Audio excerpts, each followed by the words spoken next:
ఒక మంత్రితో కానీ, ఒక ముఖ్యమంత్రితో కానీ, ప్రధానమంత్రితో కానీ, లేదా ఒక పోలీస్ అధికారిని కానీ మనం కలవాలి అంటే ఖచ్చితంగా ముందే అపాయింట్మెంట్ తీసుకోవాలి. అప్పుడు కానీ వారిని కలవడానికి కానీ, వారితో మాట్లాడడానికి కానీ అవకాశం అనేది మనకు దొరకదు.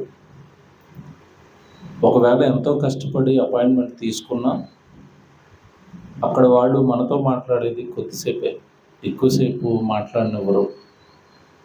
మనం చెప్పేదంతా కూడా వినరు వాళ్ళు. కొద్దిసేపు మాట్లాడనిచ్చి వెంటనే ఏదో చూస్తామనో చేస్తామనో, లేదా మా పిఏతో మాట్లాడండి అనో, మాకు ఇంకా చాలామంది వెయిటింగ్లో ఉన్నారు వెళ్ళిపోండి అని పంపించేస్తారు. కానీ పరలోకంలో ఉన్న తండ్రి దేవుడు ఈ భూమి మీద ఉన్న మనుషులందరికీ ఇచ్చిన ఒక అద్భుతమైన అవకాశం, సృష్టికర్తతో నేరుగా మాట్లాడుకునే అవకాశం. మధ్యలో మీడియేటర్లు ఎవరు లేరు. పరలోకమందున్న మా తండ్రి అని నేరుగా దేవుడితో మాట్లాడే అవకాశం మనిషికి ఇచ్చాడు. కానీ వ్యవస్థ, దేవుడు ఏర్పాటు చేసిన ఈ అందమైన చక్కటి వ్యవస్థ ప్రార్థన, దీనిని సరిగా వాడుకున్నారా భూమి మీద ఉన్న మనుషులు? ఎలాంటి ప్రార్థన చేస్తే వింటాడు? ప్రార్థన ఎలా చేయాలి? ఏ ప్రార్థనలు దేవుడి చెంతకు వెళుతున్నాయి? ఎవరి ప్రార్థనలు చేరటం లేదు? దీని గురించి స్పష్టంగా బైబిల్ అంతా దేవుడు రాశాడు. కానీ ఈరోజున్న విశ్వాసం, మనుషులు చేస్తున్న భక్తి, వాక్యానికి దూరంగా వాళ్ళేదో అనుకుని అదే భక్తి అనుకుంటున్నారు. వాళ్ళేదో ప్రార్థన చేస్తూ అదే ప్రార్థన అనుకుంటున్నారు. కానీ నేను బైబిల్లో ఉన్న ప్రార్థన చేస్తున్నానా? నేను చేసే ప్రార్థన దేవుడు వింటాడా? దేవుడు వినే ప్రార్థనే నేను చేస్తున్నానా అన్న పరిశీలన వాక్యం పట్ల ఉండటం లేదు. బైబిల్ ఎప్పుడు కూడా ఒక విషయం చెప్పింది, దేవుని ఎడల నీకు ఇష్టం ఉన్న భక్తి చేయకు, నీకు నచ్చింది చేయకు. అలా చేసి భక్తి నువ్వు అనుకుంటావు కానీ దేవుడు అనుకోడు. అలాగే నీకు నచ్చిన ప్రార్థన నువ్వు చేసేసి ఈ ప్రార్థన దేవుడు వినేశాడు అని నువ్వు సెల్ఫ్గా ఫీల్ అవుతున్నావు తప్ప ఆ ప్రార్థన దేవుడి దగ్గరికి వెళ్ళిందో లేదో కూడా నీకు తెలియదు. అందుకే విశ్వాసం అయినా, భక్తి అయినా, ప్రార్థన అయినా అన్నీ కూడా మన ఆత్మీయ జీవితానికి సంబంధించినవన్నీ కూడా వాక్యానుసారమైనవై ఉండాలి. అందులో ప్రార్థన కూడా వాక్యానుసారమైన ప్రార్థన చేయాలి. బైబిల్లో దేవుడు ఒక మాట రాస్తూ, రోమిలికి రాసిన పత్రిక, అంటే భక్తి చేస్తున్నారు కానీ ఆ భక్తి నేను చెప్పిన భక్తి కాదు అంటాడు దేవుడు. 2వ వచనం, 10వ అధ్యాయం రోమపత్రిక 2వ వచనం ఒకసారి మీరు చూస్తే, రోమపత్రిక 10వ అధ్యాయం 2వ వచనం, వారు దేవుని యందు ఆసక్తి గలవారని వారిని గూర్చి సాక్ష్యం ఇచ్చుచున్నాను, అయినను వారి ఆసక్తి జ్ఞానానుసారమైనది కాదు అన్నట్టు. దేవుడు అంటే ఆసక్తి ఉందట, ఇష్టం ఉందట, కానీ ఆ ఆసక్తి అట ఎలాంటిది కాదట, జ్ఞానానుసారమైనది కాదు, వాక్యానుసారమైనది కాదు. దేవుని యందు నువ్వు చేసే భక్తికి వాక్య సంబంధమైన ఆధారం ఉండాలి.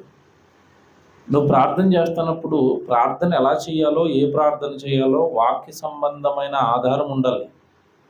అలా కాకుండా ప్రార్థన చేసుకునే అవకాశం ఇచ్చాడు కదా అని ఏ ప్రార్థన పడితే ఆ ప్రార్థన చేస్తే ఆ ప్రార్థనను దేవుడు అంగీకరించడు. అవి దేవుని చెంతకు చేరవు. ఇది గమనించాలి. బైబిలు చాలా స్పష్టంగా దేవుడు వివరణ ఇచ్చాడు ఈ విషయంలో. ఎవరి ప్రార్థనలు వింటాడు, ఎవరి ప్రార్థనలు వినడు, ఎవరి ప్రార్థనలు నచ్చుతాయి దేవుడికి, ఎవరి ప్రార్థనలు నచ్చవు అన్న దాని విషయంలో ఒక మంచి వివరణ దేవుడు బైబిల్లో ఇచ్చాడు. దావీదు ఉపవాసం ఉండి మరీ ప్రార్థన చేశాడు బిడ్డ విషయంలో బ్రతికించమని. బిడ్డను దేవుడు మొత్తినప్పుడు అది మామూలు ప్రార్థన కాదు. ఏ ప్రార్థన అది? ఉపవాస ప్రార్థన. ఉపవాసం ఉండి మరీ ప్రార్థన చేసిన దేవుడు ఆ ప్రార్థన అంగీకరించాడంటే అంగీకరించలేదు, తీసుకోలేదు. నాకు నచ్చంది ఎవరు అడిగినా సరే నేను దాన్ని వినను. అది దేవుడికి నచ్చని ప్రార్థన, అంగీకరించలేదు, దేవుడు వినలేదు. దానికి రిప్లై ఇవ్వలేదు, నేను పట్టించుకున్నట్టుగానే సైలెంట్గా ఉండిపోయాడు. చాలామంది దేవుడి విషయంలో ఒక పొరపాటు పడుతున్నారు. ఏంటి అంటే, దేవుడితో మనం ఏం మాట్లాడేసినా వినేస్తాడు అనుకుంటున్నారు. కాదు. దేవుడు బైబిల్ అంతా చదివిన తర్వాత నాకు అర్థమైంది ఏంటంటే, ఆయన మనసును గాయపరిచిన, ఆయనకి ఇష్టానుసారంగా మనం బ్రతకకపోయినా, మనం మాట్లాడుతున్నా సరే చెవి ఒకడు, మనం మాట్లాడుతున్నా సరే ఆలకించడు, పట్టించుకోడు. మనం ఎన్నిసార్లు ఏం అడుగుతున్నా సరే అలా నాకు ఏం పట్టినట్టుగా ఉండిపోతాడు అంతే. మీకు సింపుల్ ఎగ్జాంపుల్ చెప్తాను ఒకటి అర్థం కావడానికి. అప్పుడప్పుడు మనుషుల మధ్యలో మాటలు జరుగుతున్నప్పుడు యువతల వ్యక్తి మాట్లాడుతున్న అవతల వ్యక్తి కొన్నిసార్లు సైలెంట్గా ఉండిపోతాడు. ఏం మాట్లాడినా అతను మాట్లాడతాడు. దాని అర్థం ఏంటి చెప్పండి? యువతల వ్యక్తి మాట్లాడుతున్న విషయాలు అతనికి నచ్చటం లేదు, అందుకే అతను ఎలా ఉండిపోతాడు? మౌనంగా ఉండిపోతాడు. నేను ఎన్ని చెప్పుకుంటావో చెప్పుకో అన్నట్టుగా ఉండిపోతాడు అంతే. అలాగే పరలోకంలో ఉన్న దేవుడు కూడా ఆయనకి నచ్చినట్టుగా మనం జీవిస్తూ మనం చేసే ఏ ప్రార్థన కూడా దేవుడు అంగీకరించడు, దాన్ని యాక్సెప్ట్ చేయడు దేవుడు. బైబిల్ ప్రకారం దావీదు కొడుకు సొలొమోను ప్రార్థన చేశాడు. మీ అందరికీ తెలుసు, రాజుల గ్రంథం 8వ అధ్యాయంలో ఉంటుంది. ప్రార్థనలో దేవుడిని ఏమడిగాడు అంటే, నాకు జ్ఞానమీ తండ్రి, నాకు వివేకమీ తండ్రి, నీ ప్రజలను పరిపాలించడానికి అతి చిన్న వయసులోనే నన్ను రాజుని చేసావు కదా, వాళ్ళను పరిపాలించడానికి బుద్ధి, జ్ఞానము, వివేకము నాకు కావాలి అన్నప్పుడు ఆ ప్రార్థన అంగీకరించాడు దేవుడు. అంగీకరించాడు. ఎందుకంటే ఆ ప్రార్థనలో స్వార్థం లేదు. తనకి ఆస్తి ఇమ్మనో, తనకి డబ్బు ఇమ్మనో, తనకి ఏదో ఇమ్మనో అడగలేదు. దేవుడి పనికి లేదా దేవుడి ప్రజలకు, దేవుడి పిల్లలకు ఉపయోగపడేది అడిగాడు కనుక అది దేవుడికి చాలా విపరీతంగా నచ్చింది. అలాగని దేవుడు అతన్ని వదిలేశాడా అంటే, జ్ఞానం ఇచ్చాడు, దానితో పాటు ఐశ్వర్యవంతుడిని కూడా దేవుడు చేశాడు కదా. కనుక ఫస్ట్ మనం దేవుడిని ఇంప్రెస్ చేసేటట్టుగా, దేవుడి యొక్క మన్నలను పొందుకునేటట్టుగా, దేవుడికి మన ప్రార్థన నచ్చేటట్టుగా మన ప్రార్థన ఉండాలి. బైబిల్లో ఒక వ్యక్తిని చూపిస్తాం. నిజంగా అంటే ప్రార్థనలు అందరివి చేరవా, కొందరివే చేరుతాయా అనడానికి బెస్ట్ ఎగ్జాంపుల్ బైబిల్లో ఈయన జీవితం. అపోస్తలుల కార్యాలు 10వ అధ్యాయం 2వ వచనం బైబిల్లో మీరు తీస్తే, అపోస్తలుల కార్యాలు 10వ అధ్యాయం 2వ వచనం మనం చదువుతాం. బాగానే కొర్నేలి గురించి రాస్తున్నాడు దేవుడు. రాస్తూ 2వ వచనంలో, అతడు తన ఇంటి వారందరితో కూడా దేవుని యందు భయభక్తులు గలవాడై ఉండి ప్రజలకు బహుధర్మము చేయొచ్చు, ఎల్లప్పుడూ దేవునికి ప్రార్థన చేయవాడు. ప్రార్థనకి ముందేం చేశాడు? ఎల్లప్పుడూ ధర్మకార్యములు చేయొచ్చు అన్నట్టు. ధర్మకార్యాలు చేస్తూ దేవుని పేరట పేదలకు అన్నం పెడుతూ, వస్త్రాలు ఇస్తూ, తనకు కలిగిన దాంట్లో లేమిలో ఉన్న వాళ్ళందరికీ సహాయం చేశాడట, ధర్మకార్యాలు చేశాడట. ధర్మకార్యాలు చేసి తర్వాత ఏం చేశాడు? ప్రార్థన చేశాడట. ఇవి మాట్లాడుతాను. ఈ రోజున్న క్రైస్తవ్యంలో ప్రార్థన చేస్తున్న వాళ్ళందరూ దేవుని పేరట ఏమైనా కార్యాలు చేస్తారా? మీరు బాగా ఆలోచించండి. దేవుని పేరట కార్యాలు చేసే వాళ్ళు ఉన్నారా? ఎవరు ఉండరు. వాళ్ళ సొంత కార్యాలు చేసుకుంటారు. పెళ్ళిళ్ళు చేసుకుంటారు, బర్త్డేలు చేసుకుంటారు, విందులు చేసుకుంటారు, వినోదాలు చేసుకుంటారు. దేవుని పేరిట ఎవరు చేస్తారు కార్యం? మీరు ఆలోచించారా? పాయింట్ అర్థమవుతుందా? ఇప్పుడు కొర్నేలి దేవుని పేరట కార్యాలు చేస్తున్నాడు. ఏ కార్యాలు అట? ధర్మకార్యాలు. ధర్మకార్యాలు మాటలతో అయ్యేవి కాదు, చేతలు, పని. అలాగే అతని సంపాదనలో చాలా మట్టుకు డబ్బు కూడా ఖర్చు అవుతుంది. ధర్మకార్యాలు ఊరకనే జరగవు కదా. భోజనాలు పెట్టాలి అన్నా, బట్టలు పంచాలి అన్నా, ఏమన్నా వైద్యం చేయించాలి అన్నా, ధర్మం పేరుతో, ధర్మకార్యాల పేరుతో దీని అంతటికీ చాలా డబ్బు ఖర్చు అవుతుంది. తన కష్టార్జితాన్ని దేవుడి కార్యక్రమాలకి ఖర్చు పెడుతూ, ధర్మకార్యాలు చేస్తూ, అప్పుడు దేవుడికి ఆయన ఏం చేశాడట? ప్రార్థన చేశాడట. ఇది మనసులో పెట్టుకోండి. ప్రార్థనకు ముందు కార్యం చేసి ప్రార్థన చేస్తున్నాడు. అదే కదా స్పష్టంగా రాశాడు, ధర్మము ఎల్లప్పుడూ చేయుచు, బహుధర్మము ఎల్లప్పుడూ చేయుచు, ఎల్లప్పుడూ దేవునికి ప్రార్థన చేయువాడు. కనుక ఇతను ఇలా చేయటం వలన పని చేస్తున్నాడు, ప్రార్థన చేస్తున్నాడు. ఇలా చేయటం వలన 4వ వచనానికి వెళ్ళేసరికి 4వ వచనంలో అతడు దూత వైపు తేర్చూసి భయపడి, ప్రభువా ఏమని అడిగాను? అందుకు దూత, ఇది అండర్లైన్ చేసుకుంటే, నీ ప్రార్థనలను నీ ధర్మ కార్యములను దేవుని సన్నిధికి జ్ఞాపకార్థముగా చేరిపోయాయట. ఏం చేరిపోయాయి? ప్రార్థన చేరిందట, ధర్మకార్యాలు చేరాయట. నాకు ఈ పాయింట్ చదువుకున్న తర్వాత నాకు ఒకటి అర్థమైంది. కొర్నేలి చేసినవి చేరాయి, చేరినవి అని రాశాడు అంటే అందరివి చేరవా? మీరు ఆలోచించాలి. కొర్నేలి నీ ప్రార్థనలు నీ ధర్మకార్యాలు అక్కడికి చేరిపోయాయి అన్నాడు అంటే అందరివి చేరవా? చేరవు. అందరూ పరలోకం వెళ్తారా? చనిపోయిన వాళ్ళందరూ? మీరు ఆలోచించండి, వెళ్తారా? చనిపోయిన ప్రతి ఆత్మ పరదేశకి వెళ్ళిపోద్దా? వెళ్ళదు. చనిపోయిన ప్రతి ఆత్మ పరదేశకు వెళ్ళదు. మనిషి చేసే ప్రతి ప్రార్థన దేవుడి సన్నిధికి చేరదు. ఆయనకి ఇష్టం లేని ప్రార్థనలన్నీ కూడా వదిలేస్తాడు, విడిచిపెడతాడు. ఆయన సన్నిధిలో వాటిని పెట్టడు.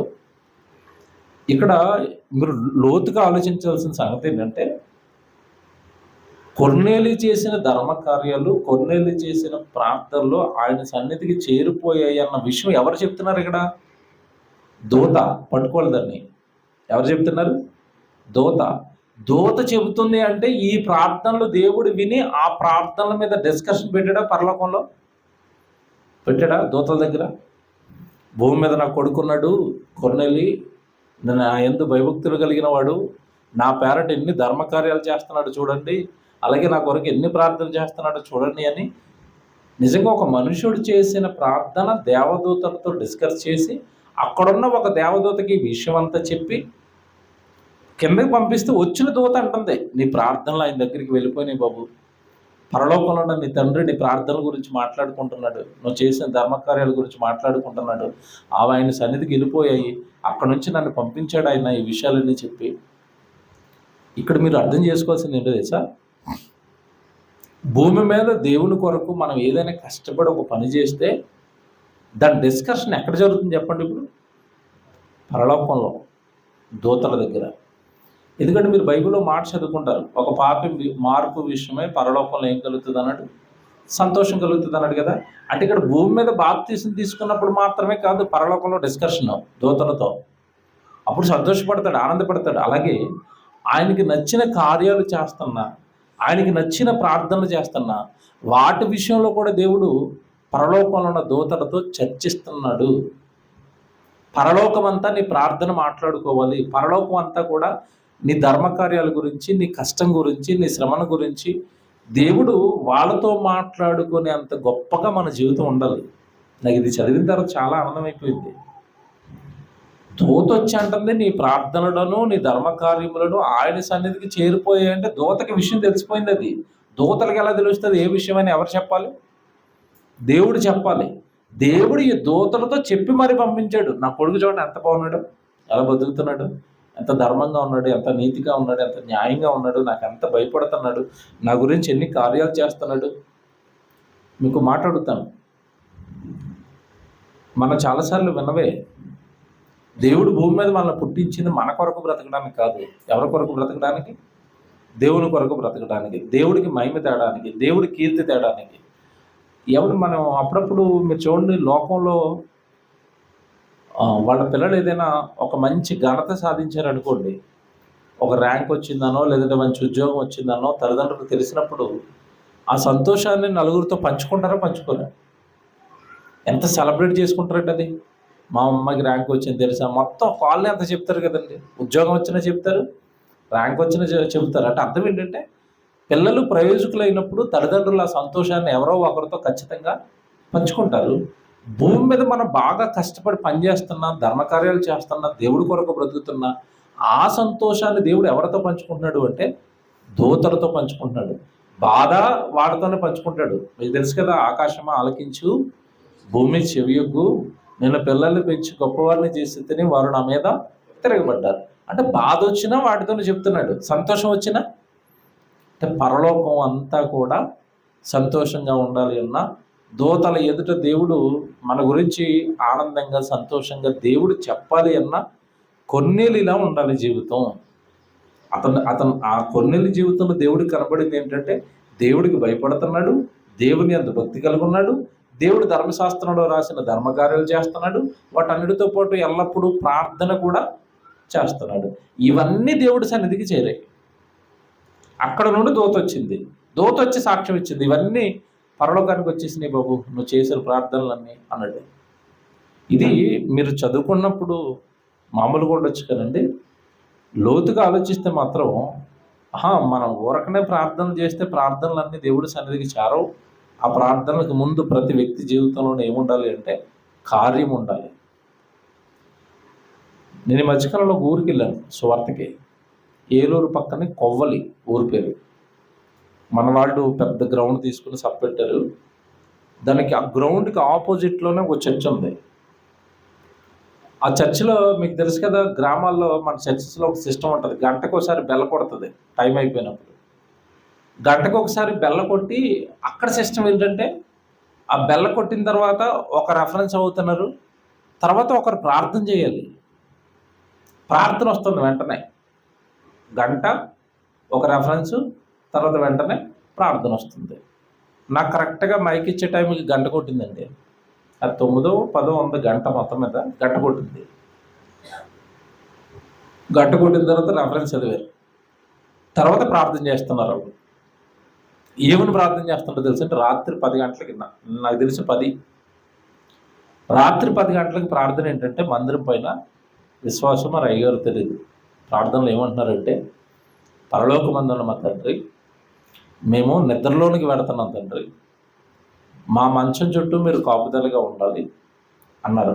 అది పాత ప్రార్థనే, అందరూ అలాగే చేస్తారు. కానీ వీళ్ళు కొన్ని యాడ్ చేశారు దానికి. ఏమన్నారు అంటే, మాకు దోమలు కుట్టకూడదు తండ్రి, ఏ పురుగులు మా మంచం చుట్టూ తిరగకూడదు తండ్రి, విష పురుగులు ఏవి మా మంచం దగ్గరికి రాకూడదు తండ్రి. అంటే ఇప్పుడు పురుగులు కుట్టకుండా చూసే డ్యూటీ కూడా ఎవరిది ఇప్పుడు?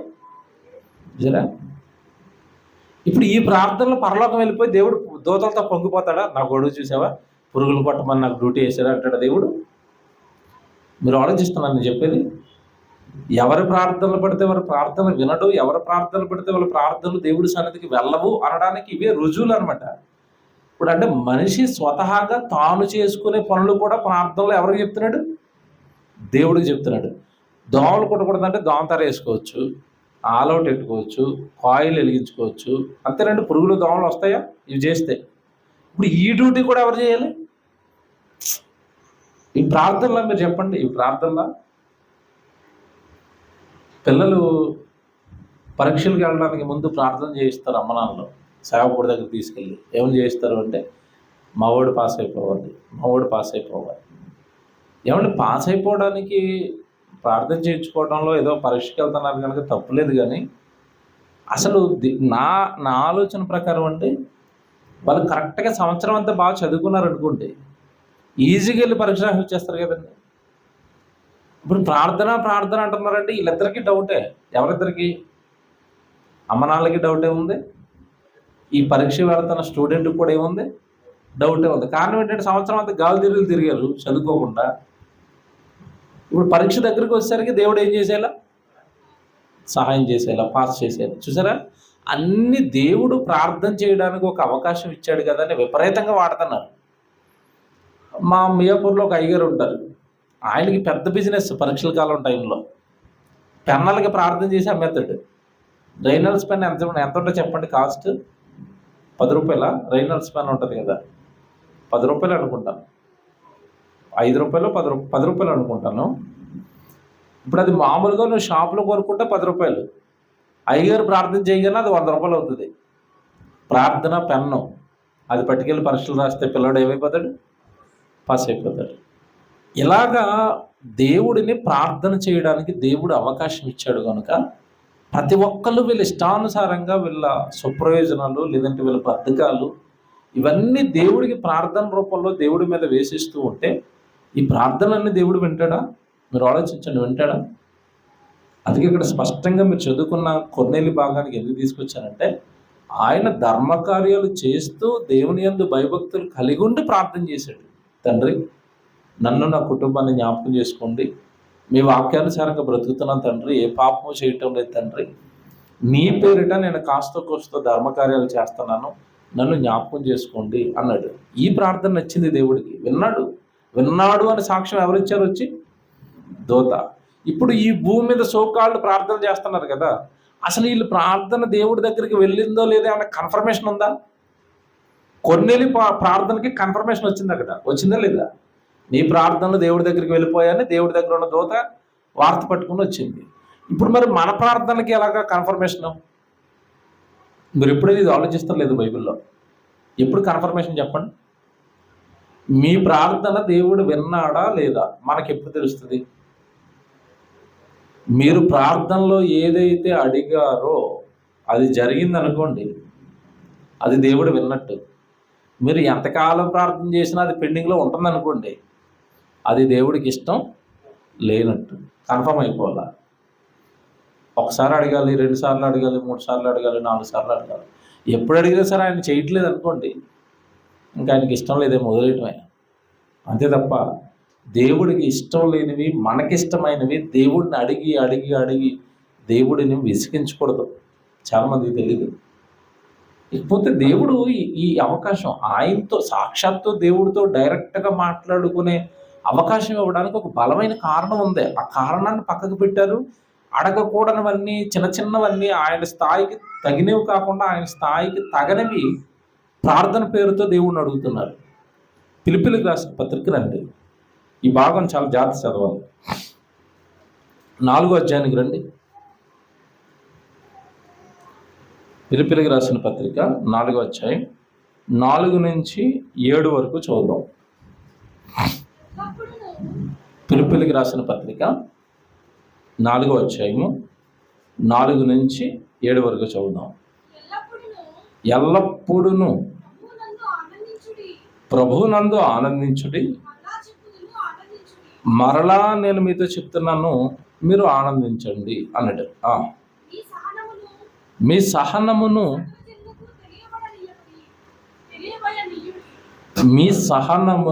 మీలో ఉన్న సహనం ఉంది కదా, అది సకల జనులకు తెలియబడనీయుడి అన్నాడు. మీ సహనం.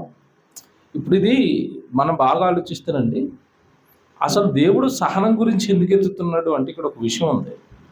సహనం గురించి ఎందుకు ఎత్తుతున్నాడు అంటే, మనిషి సహజంగా సహనం కోల్పోయినప్పుడు, దేవుడి కొరకు బ్రతుకుతున్నప్పుడు, ఏదైనా శ్రమో, కష్టమో, నిందలో, బాధలో ఇవి వచ్చినప్పుడు సహనం కోల్పోతాడు.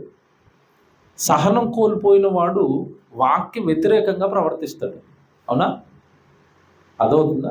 సహనము అన్న మృదుత్వం అంటాడు కింద పుట్నోటేసి. ఆ సహనాన్ని, ఆ మృదుత్వాన్ని పోగొట్టుకున్నవాడు వాక్య వ్యతిరేకమైన కార్యక్రమాలు చేస్తాడు. సో అలా ఎప్పుడైతే వాక్య వ్యతిరేకమైన కార్యక్రమాలు చేస్తున్నామో, మనలను బట్టి దేవుడికి రావలసిన మహిమ రాకపోగా మనల్ని బట్టి దేవుడికి అపకీర్తి వస్తుంది. కనుక క్రైస్తవుడి జీవితం ఎప్పుడు ఎలా ఉండాలి అంటే సహనము. మీ సహనమును సకల జనులకు తెలియబడనీయుడి. ప్రభు సమీపంగా ఉన్నాడు.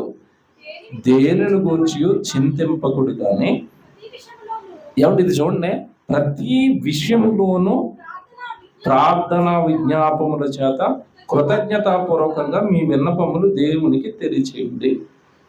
ఇది పట్టుకునండి. చాలామంది ఏమంటారు అంటే, ప్రతి విషయంలోనూ ప్రార్థన విజ్ఞాపముల చేత కృతజ్ఞతాపూర్వకంగా ఆయనకి తెలియచేయడం ఉంది కదా, కాబట్టి మేము ప్రతి విషయంలోనూ దేవుడికి ఏం చేస్తాం? ప్రార్థన చేసేస్తాం. ప్రతి విషయంలోనూ అని ఉంది కదా అక్కడ. ఎవడక్కడ రాయబడుతున్న మాటలో ఉన్న ప్రతి విషయంలోనూ అని రాశారు తప్ప, ముందున్న మాట మీరు ఏ విషయంలోనూ చింతింపకుడి అనగానే ఆ చింత, దేవుడు చెప్పిన చింత లోక సంబంధమైన చింత కాదు అది. మీరు చదువు కోసం చింతపడుతున్నారా, ఉద్యోగం కోసం చింతపడుతున్నారా, ఇది కాదు అక్కడ చెప్తున్నది. మీ సహనమును సకల జనులకు తెలియబడనీయుడు అంటే, దేవుడు పనిచేస్తున్నప్పటికీ ఎన్నో శోధనలు వస్తాయి, ఎన్నో కష్టాలు వస్తాయి, ఎన్నో బాధలు వస్తాయి. ఆ కష్టాలు బాధలు వచ్చినప్పుడు చింతించకండి, ప్రభు సమీపంగా ఉన్నాడు, మీరు పరలోకం వెళతారు. జాగ్రత్తగా వినాలి. దేవుడి పనిలో కష్టపడుతున్న వాళ్ళకు చెప్తున్నాడు, మీరు దేవుడి కొరకు కష్టపడుతున్నారు కనుక సహనాన్ని కోల్పోకండి. శ్రమలు వస్తాయి, శోధనలు వస్తాయి, కష్టాలు వస్తాయి, మరి చింతపడకండి, ప్రభు వచ్చి రాబోతున్నాడు, రెండవ రాకడ దగ్గరగా ఉంది అని చెబుతూ, మీ సహనాన్ని సకల జనులకు తెలియబడనీయుడి అన్నట. ప్రభు సమీపంగా ఉన్నాడు, దేనిని గురించి చింతింపకండి, మీకు శ్రమలు వస్తున్నాయి, బాధలు వస్తున్నాయని, కానీ ప్రతి విషయంలోనూ ప్రార్థన విజ్ఞాపముల చేత కృతజ్ఞతాపూర్వకంగా మీ విన్నపములు దేవునికి తెలియచేయండి. 7వ వచనం చూడండి. అప్పుడు, ఇది పట్టుకోవాలా, అప్పుడు సమస్త జ్ఞానమునకు మించిన దేవుని సమాధానము యేసుక్రీస్తు వలన మీ హృదయములకు మీ తలంపులకును. అంటే ఇప్పుడు వీళ్ళు ప్రార్థన చేస్తున్న టైంకి వీళ్ళ జీవితాల్లో ఏమి లేదు, ఇప్పుడు సమాధానం లేదు, శాంతి లేదు. కారణం ఏంటి? దేవుడు పనిచేసిన ఏ క్రైస్తవుడినైనా మీరు చూడండి, లేదంటే ఏ బోధకుడినైనా మీరు చూడండి, అపోస్తులుడు శాంతి సమాధానం వాళ్ళ జీవితాల్లో ఏమైనా ఉందా? కష్టాలు కదండి, శ్రమలు కదా, శోధనలు కదా. ఇప్పుడు జాగ్రత్తగా వినాలి. శోధనలు వచ్చినప్పుడు, దేవుడి పని నిమిత్తమై కష్టం వచ్చినప్పుడు, దేవుడితో మాట్లాడుకోవడానికి దేవుడిచ్చిన అవకాశమే ప్రార్థన. మీకు ఇంకా బాగా అర్థం కావాలంటే ఒక ఉదాహరణ చెప్తాను. ఎప్పుడైనా ప్రకృతి విపత్తులు వస్తూ ఉంటాయి, తుఫాన్లు కానీ, భూకంపాలు కానీ, వరదలు కానీ, ఇవి వచ్చినప్పుడు గవర్నమెంట్ ఒక టోల్ ఫ్రీ నెంబర్ ఏర్పాటు చేస్తుంది అప్పటికప్పుడు. మీరు గమనించారు లేదో? మీ ప్రాంతానికి వరద వచ్చిందా, ఈ నెంబర్కి ఫోన్ చేయండి అని ఒక నెంబర్ ఇస్తారు. ఆ నెంబర్ ఎందుకు ఇచ్చారు చెప్పండి? వరద వస్తే ఆ వరద వలన వచ్చే ప్రమాదం నుండి మనం తప్పించబడడానికి, ఆ కష్టంలో నుండి తప్పింపబడడానికే ఆ ఫోన్ నెంబర్ వాడుకోవాలి, అంతేనా? ఇప్పుడు గవర్నమెంట్ ఫోన్ నెంబర్ వచ్చింది కదా అని మా ఇంటికి పాలు ప్యాకెట్లు తండి, మా ఇంటికి పెరుగుతండి అని ఫోన్ చేసిన అనుకోండి ఎవడైనా, అది అది అది సరైన వాడకం? అది అలా వాడొచ్చా దాన్ని? అవతల వాడు ఏమంటాడు చెప్పండి? ఒకసారి ఎత్తుతాడు, 2 సార్లు ఎత్తుతాడు. అస్తమాటు ఫోన్ చేసి ఇలాంటి ఏమంటే సంబంధం లేనివి, ఆ నెంబర్ ఏదైతే దేనికైతే ఇచ్చారో దానికే కాకుండా వేరే విషయాల మీద మాట్లాడడానికి ఫోన్ చేస్తే ఫోన్ ఎత్తుతారా? దేవుడు కూడా ప్రార్థన ఎందుకు ఇచ్చాడట? ప్రార్థన ఎందుకు ఇచ్చాడు తెలుసండి? యేసుక్రీస్తులో చెప్పారు. మత్తయి సువార్తకి రండి ఒకసారి, మత్తయి సువార్తకి రండి, 26వ అధ్యాయం 41.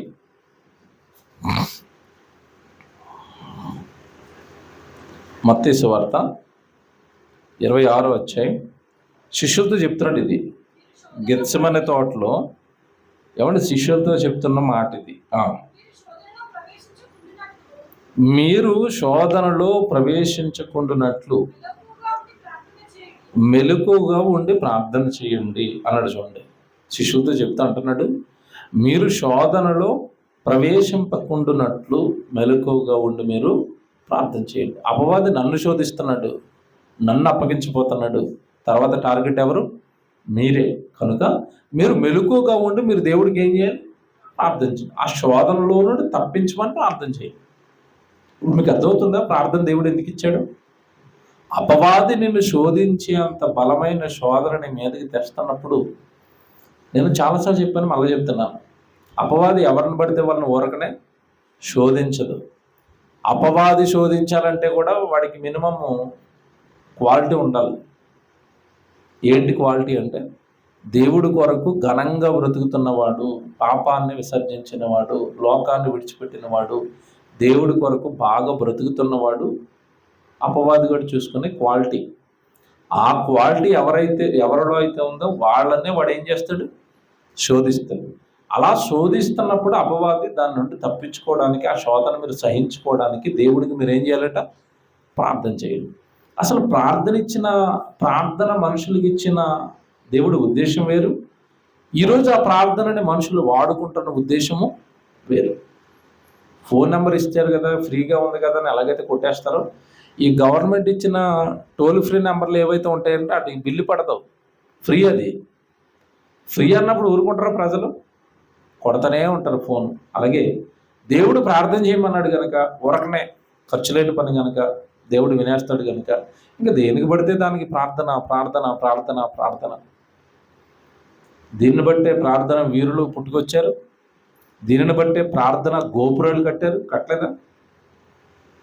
జేసస్ కాల్ సెంటర్ అట, మీరు విన్నారో లేదో, ఎత్తైన గోపురం కట్టి ఆ గోపురంలో ఒక 5-6 పాస్టర్లు కూర్చొని ఉంటారు ఎప్పుడు, ప్రార్థన ప్రార్థన ప్రార్థన. ఆ ఎత్తైన గోపురంలో కూర్చొని ప్రార్థన చేస్తేనే తప్ప దేవుడు వెంట, గదిలో చేసుకుని ప్రార్థన దేవుడు వెంట. కానీ వీళ్ళు ఏం కట్టారంటే ప్రార్థన గోపురాలు కట్టారు. చాలా ఉన్నాయి. మీకు హైదరాబాద్లో లింగంపల్లిలో ఉంటుంది ఒకటి, చాలా పెద్దదే. పైన కూర్చుంటారు అయ్యారు ప్రార్థన చేయడానికి. ఆయనకి మనం విన్నపాలు రాసి వేస్తూ ఉండాలి. ఆయన మన కోసం ఆ గోపురంలో కూర్చొని ఏం చేస్తాడు? ప్రార్థన చేస్తాడు. ఈ రాసేవాళ్ళు ఏం రాస్తారు తెలుసండి? అపవాది నన్ను శోధిస్తున్నాడండి, నేను బైబిల్ చదవలేకపోతున్నాను, నేను దేవుడి దగ్గరికి వెళ్ళలేకపోతున్నాను, నేను దేవుడి కొరకు బ్రతకలేకపోతున్నాను, నా కోసం ప్రార్థన చేయండి. ఏముండవు అక్కడ. మీరు ఎప్పుడైనా ప్రార్థన రిక్వెస్ట్లు చూసారో లేదో?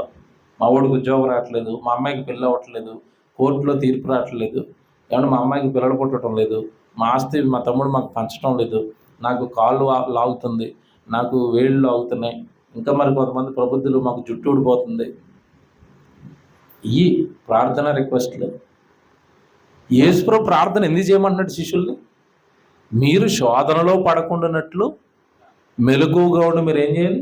ప్రార్థన చేయండి. శోధనలో పడకుండా మనల్ని మనం రక్షించుకోవడానికి, దేవుడి దగ్గర నుంచి సహాయం పొందుకోవడానికి దేవుడు ప్రార్థనిస్తే దాన్ని ఎలా మార్చింది చూసారు అపవాది. సో నేను ప్రారంభంలో అదే ఒక రెఫరెన్స్ చదివించాను. వారు దేవుని యందు ఆసక్తి కలవారని వారిని గురించి సాక్ష్యం ఇస్తున్నాను, అయినను వారి ఆసక్తి జ్ఞానానుసారమైనది కాదు. ప్రార్థన కూడా ఎలా చేయాలో తెలియకుండా ప్రార్థన చేసిన దేవుడు దాన్ని ఏం చేయడం అంటే అంగీకరించడం. కీర్తన గ్రంథం 66వ కీర్తన తీయండి. ఇవన్నీ జాగ్రత్తగా రాసుకోండి, మంచి రెఫరెన్స్లు చూపిస్తాను. 66వ కీర్తన 18వ వచనం చూడండి.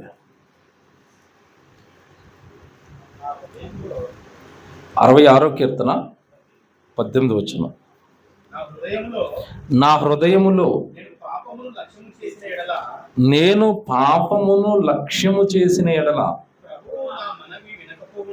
ప్రభువు నా మనవి వినకపోవును. ఎంత స్పష్టంగా చూసారు బైబిల్లో. కీర్తన 66:18. అందరు రాసుకోండి, బాగా చదువుకోండి, ఆలోచించండి, చెప్పండి. నా హృదయములో నేను పాపమును లక్ష్యము చేసిన ఎడల ప్రభువు నా మనవి వినకపోవును అన్నాడు. అంటే హృదయంలో పాపం ఉంటేనట, హృదయంలో వాక్య విరుద్ధమైన కార్యక్రమాలు ఉంటేనట, లేదా ఆ హృదయము, ఆ వ్యక్తి, ఆ జీవితం దేవుడికి నచ్చనప్పుడట, అతను చేసే కార్యాలు దేవుడికి నచ్చనప్పుడట, అతడు ప్రార్థన చేసిన దేవుడు ఏం చేయడట? వినడు. ఎవడే నిజంగా మాట్లాడుతున్నాయి. అసలు క్రైస్తవ్యంలో దేవుడు ప్రార్థనలు వినడు అని ఎవరైనా చెప్తారా బోధకుడు? మీరు ఆలోచించండి. అసలు ఏ బోధకుడైనా మీరు మీ భక్తి పోకపోతే, మీరు పాపం మానకపోతే దేవుడు మీ ప్రార్థన వినడు అంటారేంటి? మీకేం కావాలో ధారాళంగా డోర్లు ఓపెన్ చేసి ఉన్నాయి, రండి, అడగండి. అందరూ అడగమనే వాళ్ళే తప్ప, ఒరే నువ్వు దేవుడు వాక్యానుసారంగా బ్రతకకుండా అడిగినా సరే వినడు అని ఎవరైనా చెప్తారండి? అదే అంటున్నాను నేను. దేవుడు ప్రార్థన ఇచ్చాడు కదా అని ఎటు పడితే ప్రార్థన చేస్తే అది కొన్నేళ్ళది చేరింది. కారణం ఏంటంటే ఆయన భక్తి ఉంది, ధర్మకార్యాలు ఉన్నాయి, ప్రార్థన ఉంది, దేవుడు కోరుకున్న క్వాలిటీస్ అన్ని ఆయన సంపాదించాడు కనుక దేవుడు చక్కగా ఆయన ప్రార్థన విన్నాడు. కానీ హృదయంలో పాపం పెట్టుకుని, నేరాలు పెట్టుకుని, వాక్య విరుద్ధమైన హృదయంలో పెట్టుకుని మనం ప్రార్థన చేసిన, లేదంటే స్వప్రయోజనాల కోసం ప్రార్థన చేసిన ఆ ప్రార్థనలు కూడా దేవుడు వినడు. స్వప్రయోజనాల కోసం చేసే ప్రార్థనలు ఉంటాయి. యాకోబు గారు రాసిన పత్రిక 4వ అధ్యాయం 3వ వచనంలో చెప్తాడు, ఈ స్వప్రయోజనాల కోసం మనుషులు అడిగే ప్రార్థనలు ఇవి. యాకోబు గారు రాసిన పత్రిక 4వ అధ్యాయము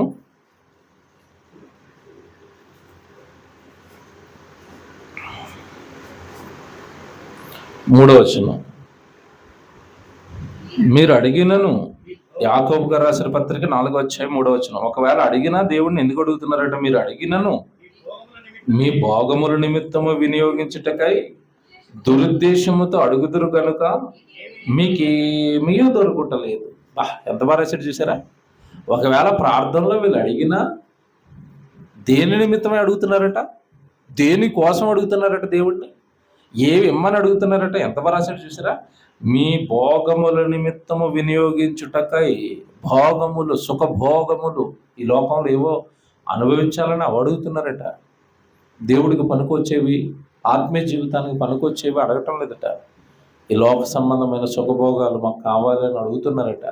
అదే ఇందాక నేను చెప్పాను కదా, ప్రతి వాళ్ళు చేసే ప్రార్థన ఈ లోకంలో నేను సుఖంగా ఉండాలి, సుఖంగా ఉండాలి, సుఖంగా ఉండాలి, సుఖం నిమిత్తం ఇవ్వండి అని అడుగుతున్నారు తప్ప, దేవుడు పని నిమిత్తమై అడిగేవాడు, ఆత్మల కోసం అడిగేవాడు, ఆయనకు ఉపయోగపడేవి అడిగేవాళ్ళు ఎవరుంటారు చెప్పండి? అసలు మీరు చర్చిల్లో ఎవరైనా ప్రార్థన చేసేటప్పుడు నాకు వాక్యం ఇవ్వండి తండ్రి, నాకు వాక్య విజ్ఞానం బాగా ఇవ్వండి తండ్రి, ఒక్క ప్రార్థన చేస్తారండి మీరు చెప్పండి? డబ్బు ఏమని అడుగుతారా, వాక్యం ఏమని అడుగుతారా? నిజం చెప్పండి. ఆరోగ్యం ఏమని అడుగుతారా, పరలోకం ఏమని అడుగుతారా? ఆయుష్ ఏమని అడుగుతారా, ఏమంటే చావు ఏమని అడుగుతారా? బాగా ఆలోచించండి. ఆయుష్ ఏమని అడుగుతాడు, చావు నాకు వద్దు. బైబిల్లో భక్తులు చావు అడిగారా, ఆయుష్ అడిగారా? నా మట్టుకు అయితే బ్రతుకుట క్రీస్తే, చావు అయితే లా. వాళ్ళు అడిగారు. ఏమడిగారు? వాళ్ళు ఆయుష్ అడగలేదు. వాళ్ళు ఏమడిగారు? చావిస్తే నేను యశ్వతో వెళ్ళిపోతాను బాబు, అక్కడ పరదేశంలో ఉంటాను నా పితరులందరితో, ఈ లోకం బాగోలేదు మాకు అన్నారు వాళ్ళు. కానీ భక్తి, అదే అన్నాను నేను, భక్తి వాక్యానుసారమైన భక్తి ఉంటే పరలోకం మీద ఆశ ఉంటుంది, పరలోకంలో ఉన్న దేవుడి మీద ఆశ ఉంటుంది, ఆయన చూడాలని ఆశ ఉంటుంది, ఆ లోకానికి వెళ్ళాలని ఆశ ఉంటుంది. ఈ లోకాన్ని విడవనివాడు, ఈ లోక సంబంధమైన ఆశలు చంపుకునేవాడు ఇలాంటి బలమైన ప్రార్థనలు చేయలేడు దేవుడి కోసం. పరలోకమైన ప్రార్థన చెయ్యాలి అంటే నా ప్రాణాన్ని తీసుకో అనాలి. ఎవరంటారు? అంత బలమైన విశ్వాసం, నమ్మకం దేవుడి మీద ఎవరికి ఉంది? బాగా అర్థమవుతుందా? కనుక హృదయములో పాపం లక్ష్యమించుకుని ప్రార్థన చేసిన వెనడు సుఖభోగాల నిమిత్తం ఈ లోక సంబంధమైన అడుగుతూ దేవుడికి ప్రార్థన చేసినా కూడా వాటిని కూడా దేవుడు ఏం చేయడంట, మీరు అడిగినను అవి మీకు దేవుని వలన దొరుకుట లేదు, మీకు దొరకవు, ఎందుకంటే ఆయన ఇవ్వడు కదా, వినటం లేదు కదా అన్నాడు. మీరు తెలిసిన మాట ఉంటుంది ఒకటి, 109వ కీర్తనలో, కీర్తనకి రండి ఒకసారి, 109వ కీర్తనకి, 109వ కీర్తన 7వ వచనం చూడండి. 109వ కీర్తన 7వ వచనం, 109:7. వాడు విమర్శలోనికి తేబడినప్పుడు దోషి అని తీర్పునందును గాక, వాని ప్రార్థన పాపమగును గాక. చూసారా? ఇది చాలా భయంకరం కదా నీ మాట. అసలు మనిషి లోకంలో ఏవేవో పాపాలు చేస్తాడు, ప్రార్థన చేస్తే పరిశుద్ధుని అవుతాను అని అనుకున్నాడు. కానీ దేవుడికి విరుద్ధంగా ప్రార్థన చేసిన ఆ ప్రార్థన కూడా ఏమవుతుందట? పాపం అవుతుందట. ఈ మాట నాకు చాలా రోజులు అర్థం కాలేదండి. ప్రార్థన కూడా పాపం అవుతుందా అనిపించింది నాకు. మొన్న ఈ మాట బలంగా అర్థమవడానికి ఒక సంఘటన ఎదురైంది లోకంలో. మీరు చూసుంటారు, అది వాట్సాప్లోనూ వీడియోల రూపంలో వచ్చింది, అది నా దగ్గరకు వచ్చింది, నేను చూశాను. జడ్జి గారు కూర్చున్నారు సీట్లో, కింద ఉన్న లాయర్ వాదిస్తున్నాడు. లాయరు మేబీ అతను అంత యంగ్ లాయరు కాదు, అలాగని వృద్ధుడు కాదు, కొంచెం మిడిల్ ఏజ్లో ఉన్నాడు. వాదిస్తూ వాదిస్తూ లాయర్ గారితో వాదన కదండి, ప్రశ్నలు అడుగుతూ ఉంటాడు జడ్జి గారు. అదేంటి ఇదేంటి, అదేంటి ఇదేంటి అని అడుగుతున్నప్పుడు వాదిస్తూ వాదిస్తూ కోపం వచ్చండి. అతని చేతిలో ఫైల్ ఉంటుంది కదా, బండిలు పేపర్స్, ఫైల్ ఒకసారి అలాగ ఇసిరాడండి కోపంతో లాయరు. దాన్ని జడ్జి చాలా సీరియస్గా తీసుకున్నాడు, చాలా కోపం అయిపోయాడు. కోపం అయిపోయి నా మీదకి, జడ్జి మీదకి నువ్వు బండిలు ఇసురుతావా అని కోపం అయిపోయి ఆన్ స్పాట్లో అతన్ని సస్పెండ్ చేసేసి, బార్ కౌన్సిల్కి నేను పంపుతున్నాను, నేను 1 month ఏమో డిబార్ చేస్తున్నాం అని వెంటనే ఆ వాదించకుండా సస్పెన్షన్ ఆర్డర్ ఇచ్చేసాడు. వెంటనే పోలీసు వాళ్ళని కూడా పిలిచేశాడు, ఇతన్ని అరెస్ట్ చేయండి, జైల్లో వేయండి, నేను 4 రోజులు జైలు విధిస్తున్నాను అన్నాడు. నో బెయిల్, బెయిల్ లేని సెక్షన్స్ పెట్టేసి ఇతను మీరు 4 days జైల్లో వేయండి, తర్వాత కౌన్సిల్కి అప్పగించండి, నా మీద బండిలు విసిరాడు అంటున్నాడు. నేను అది చూసి షాక్ అయిపోయాను. ఆయన ఏమి జడ్జి గారిని కూడా కొట్టలేదు, ఇలాగా కింద కోపంతో ఇలాగ అన్నాడు అంతే. బండిలు నాతో వాదిస్తూ బండిలు విసురుతావని ఉద్యోగం పీకేశాడు, తీసుకెళ్ళి ఎక్కడేశాడు, జైల్లో వేశాడు. ఇప్పుడు వాదనలో చిన్న మిస్టేక్ చేయడం వల్ల వాదన ఏమైంది చెప్పండి? అది వాదించే లాయర్ వాదన ఏమైంది? నేరమైంది. ఎందుకు నేరమైంది? జడ్జి గారు ఉన్నప్పుడు కోపాన్ని కంట్రోల్ చేసుకోకుండా జడ్జి గారితో ఎలా మాట్లాడాలో తెలియకపోవటం వల్ల, జడ్జి గారికి ఇవ్వాల్సిన గౌరవం ఇవ్వకపోవటం వల్ల, జడ్జి గారికి ఇవ్వాల్సిన మర్యాద ఇవ్వకపోవటం వలన వాదన కాస్త నేరంగా మారిందా? వాదనే నేరంగా మారింది కదండి. ఇక్కడ నాకు ఆశ్చర్యం కలిగించింది ఏంటంటే, ఇతను ఎవరైతే వాదిస్తున్నాడో వాదించడానికి ఒక నేరస్తుడి పక్షాన్ని వాదించడానికి అయితే వెళ్ళాడు. ఇప్పుడు ఆ నేరస్తుడు లోపలికి పోతాడు, వాదించిన లాయర్ గారు కూడా లోపలికి పోయాడు. వాదన రక్షించడానికి అవ్వలేదు. అది ఆ వాదన అతన్ని రక్షించుకోలేకపోయింది, ఆ నేరస్తుడిని రక్షించుకోలేకపోయింది. చివరికి ఇద్దరు కలిసి ఎక్కడ పోయారు? జైలుకు పోయారు. ఇది మీకు అర్థమైతే దేవుడితో ఎలాంటి ప్రార్థన చేస్తే అలాంటి ప్రార్థన చేస్తేనట ఆ ప్రార్థన ఏమైపోద్దట? పాపమవుతుందట. దేవుడితో ఎలా మాట్లాడాలో మనకి తెలియాలి. మీకు తెలుసా? మీరు ఎప్పుడైనా కోర్టు సీన్ చూసారో లేదో? మీకు కావాలంటే ప్రాక్టికల్గా ఒకసారి కోర్టు దగ్గరికి వెళ్ళండి. కోర్టు లోపలికి నేరస్తుడిని తీసుకెళ్తున్నప్పుడు అండి లాయర్ ఎలా తీసుకెళ్తారు తెలుసండి? ఈ షర్ట్లు బటన్స్ ఉంటాయి కదండి, ఇలా నీట్గా బటన్ పెట్టుకోవాలా. ఒకవేళ బటన్ లేదనుకోండి, కరెక్ట్గా ఫోల్డ్ చేసుకోవాలి. ఇక్కడ వరకు ఫోల్డింగ్ కరెక్ట్గా ఉండాలా. రౌడీలాగా ఈ బట్టలు తీసేస్తానంటే కుదరదు. మొత్తం గుండీలు పెట్టించేస్తాడు మంచోడు. అమూల్ బాయిల్ తయారు చేస్తాడు. ఇలాగా ఈ బటన్ కూడా పెట్టించేస్తాడు. బట్టలను పెట్టేసి చక్కగా దాన్ని ఇలా దువ్వుకొని అంత నీట్గా ఉండి అక్కడికి వెళ్ళిన తర్వాత ఇలా ఉండాలి అని చెప్తాడు. ఇలాగే ఉండాలి. ఇదంతా లాయర్ ముందు నేరస్తుడికి ఏమిస్తాడు? ట్రైనింగ్ ఇస్తాడు. ఎందుకు? జడ్జితో నిలబడేటప్పుడు, జడ్జితో మాట్లాడేటప్పుడు నీ బాడీ లాంగ్వేజ్ బాగుండాలి. ముందు బాడీ లాంగ్వేజ్ బాగాలేదనుకోండి, కోర్టులో ఎంత వాదించిన లాయర్ మొహం చూస్తూ ఉంటాడు. ఈడేటర్ రౌడీలాగా ఉన్నాడు, మొత్తమే చేసే ఉంటాడు, ఇలా డౌట్ వచ్చేస్తుంది ఎవరికి? జడ్జి గారికి. అందుకని వాడిని అమూల్ బేబీలో తయారు చేసి నిలబెడతారు అక్కడ. ఆడు దొంగడైనా సరే. ఇది మీకు ఎందుకు చెప్పారంటే, జడ్జి గారితో మాట్లాడడానికి, జడ్జి గారు ముందు నిలబడడానికి ఒక ప్రోటోకాల్ ఉన్నప్పుడు, సాక్షాత్తు దేవుడితో మాట్లాడడానికి ప్రోటోకాల్ ఉండదా? ఎడుబడితే మాట్లాడతారా? కొంతమంది ప్రార్థన చేస్తారండి. నేను మళ్ళీ చెప్తున్నాను, మీరు చాలా జాగ్రత్త. సేవకుడు ప్రార్థన చేస్తుంటే కాలు మీద కాలు వేసుకుని కాలు ఉపయోగడు ఒకడు. ఎవడిలాగా వెనక్కి జారబడి పైకి అలా చూసుకుంటే ఏదో సినిమా హాల్లో కూర్చున్నట్టు కూర్చోవటం ఒకటి. చాలా జాగ్రత్త. ప్రార్థన చేస్తున్నప్పుడు దేవుడు చూస్తూ ఉంటాడు. ఇలాగా ఎలా కూర్చున్నావు, ఎలా బిహేవ్ చేస్తున్నావు, ఎలా వింటున్నావు, ఎలా చూస్తున్నావు, ఎలా ఆలోచిస్తున్నావు. ఇప్పుడు జడ్జి గారు ఆఫ్టర్ ఆల్ ఒక జడ్జి అన్నీ పరిశీలించినప్పుడు దేవుడి సన్నిధిలో నువ్వు ఎలా ఉంటున్నావో, ఎలా ప్రార్థన చేస్తున్నావో దేవుడు చూడ్డా? కొంతమంది పడుకుని ప్రార్థన చేస్తూ ఉంటారు, లేకడానికి బద్ధకం వేసి. నేను చూశాను చాలామంది. అది లేవడానికి బద్ధకం వేసి పడుకుని పరలోకమందున్న మా తండ్రి పడుకున్నా. ఎవడు సహజంగా మనిషి ముందు నుంచి ఉన్నప్పుడు వాడితో మాట్లాడడానికి మనం డైరెక్ట్గా ఇలా నుంచుని మాట్లాడకుండా పడుకుని చెప్పు అన్నాం అనుకుంటే అడిగి ఎలా ఉంటుంది చెప్పండి?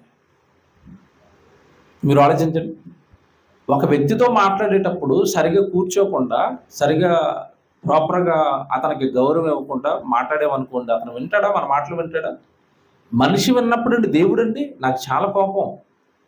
ప్రార్థన చేసేటప్పుడు మర్యాద, క్రమం, పద్ధతి, తగ్గింపు, దేవుడితో మాట్లాడుతున్నానన్న భయం, ఇవన్నీ కలిగి ప్రార్థన చేయమన్నాడు. ప్రసంగ గ్రంథం తీయండి, పక్కనే ప్రసంగ గ్రంథం తీయండి.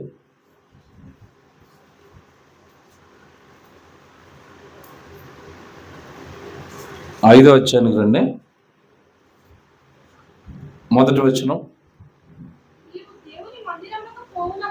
అందరు చూడండి జాగ్రత్తగా. నీవు దేవుని మందిరమునకు పోవునప్పుడు నీ ప్రవర్తన జాగ్రత్తగా చూచుకునుము. ఏమండి?